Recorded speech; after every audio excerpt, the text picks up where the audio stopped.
Grace, mercy, and peace to you all. In the name of God our Father and our Lord and Savior, Jesus. Amen. You join me in a word of prayer. God, we come here because we need you. We need you in our lives. We confess that. We confess that in our prayers. We have that in our confession. We have that in our worship. We have it in our very beings, Lord. We need you.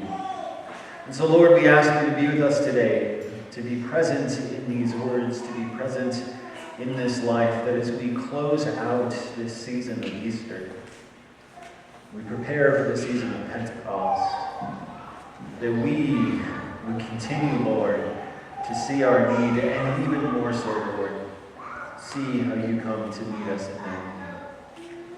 We ask this, Jesus, in your name. Amen.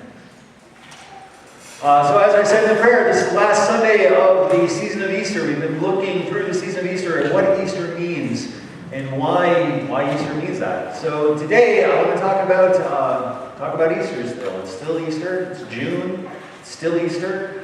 And we get to celebrate and praise God, give our hallelujahs unto Him. So yesterday, I'm not entirely sure that it was a celebration of Easter, but yesterday in the Thompson household, it was laundry day. And I love laundry day because here's the thing I do. I will wear my favorite clothes first. Anybody do that? You wear your favorite clothes first, and then they're dirty for the longest amount of time. Right? And I've been rethinking this strategy somewhat here, because I'm like, well, I should just wear those closer to laundry, but then I might miss laundry day. Anyway, there's a whole drama to it. But laundry day is this great time because you have this action and stuff, and you gotta haul all the stuff downstairs, and you get everything going, and it's this whole long, complicated process, and there's lots of laundry going on in the house. And you need baskets, you need all sorts of stuff. And I was thinking about that because the thrill of laundry day is what was old is new again, right? It's clean. Things that had gotten dirty are now clean. You know, whether you were sweating in them or you spilled on them or a combination of the two, and maybe you should be a little more careful. Talking from experience, what was dirty is now clean. There's a joy in renewal. There's a joy that happens to us every time that we encounter something that is renewing. Right? We have this with the change of seasons. Now that we finally hit spring, we are here. We had summer for May, and then now we're back to spring. We're good. You have the joy of renewal. Lynn also was working on the garden yesterday and planting all these flowers. There's a joy in renewal. But you know, even more simple forms of renewal, like you were able to renew your library book that you haven't quite gotten around to. There's like, yes, nobody else has requested that book. There's a joy in being part of renewal and having a renewal be part of your life. There's a joy in renewal. And this is where I was looking at the Word this weekend, and in Revelation 22, Revelation 21 and 22 are some of my favorite chapters of the Bible, because they're talking about this renewal, and they're talking about the joy of this renewal and how this renewal works in us. But Revelation 22, verse 14, I just want to read it here quickly. Revelation 22, verse 14.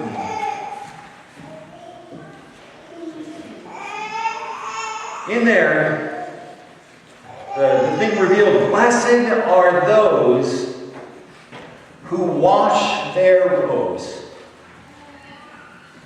Blessed are those who engage in laundry day. This is what I took from this. That they may have the right to the tree of life and may go through the gates into the city. Blessed are those who wash their robes, because there's so much on the other side of that cleansing and that renewal. Blessed are those who wash their robes. The joy of renewal is there.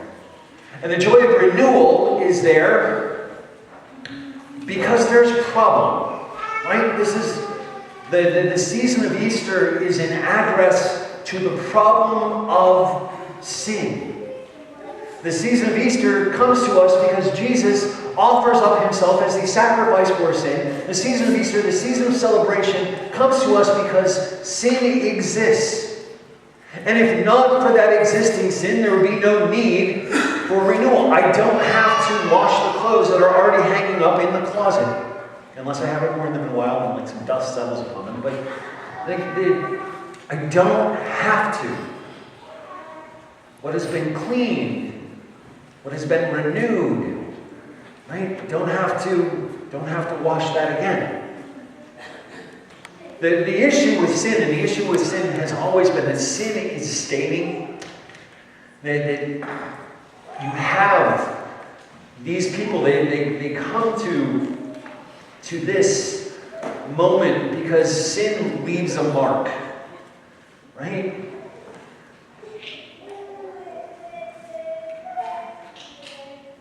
The Old Testament, they talk about our sins like scarlet.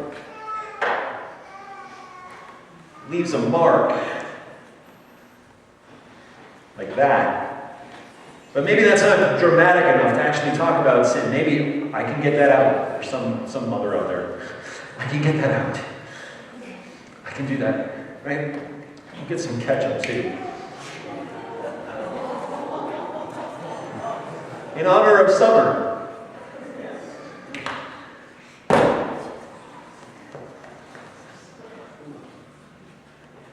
Sin stains. Sin leaves a mark. Sin leaves a mark upon us. And so this is why in Revelation 22, when they're talking about this, blessed are those whose robes are washed. There's an altar guild member looking at me who's like, stop spilling on your stuff. Like you do that to your robes when you wear your robes. Stop doing that. Sin leaves a mark. What we have, why we've been celebrating, why we celebrate Easter, is because Easter says that what is stained will be renewed. What is stained will be renewed. Jesus in John 17. Jesus in John 17. Takes that stain of sin and he washes it clean. It says, my prayer is not for them alone. I pray also for those who believe in me through their message, that they may be one. He continues on, verse 24. It says, Father, I want those you have given me to be with me where I am, and to see my glory. The glory you have given me because you loved me before the creation of the world. Righteous Father, though the world does not know you, I know you, and they know that you have sent me. And here is his renewal. Verse 26. I have made you known to them, and will continue to make you known, in order that the love you have for me may be in them, that I myself may be in them. The renewal of Easter is that in this time, in this celebration, in these 50 days of celebration of Jesus, is that the love of God is made known to you. The love of God is for you. The love of God comes to the stain of our sin, and it scrubs at it. It scrubs at it. This is the work that Jesus is doing throughout your life, throughout your days, so that you may come before him at the time of the resurrection and say, yes, absolutely. My robes have been washed by you, Jesus, because you made your love known.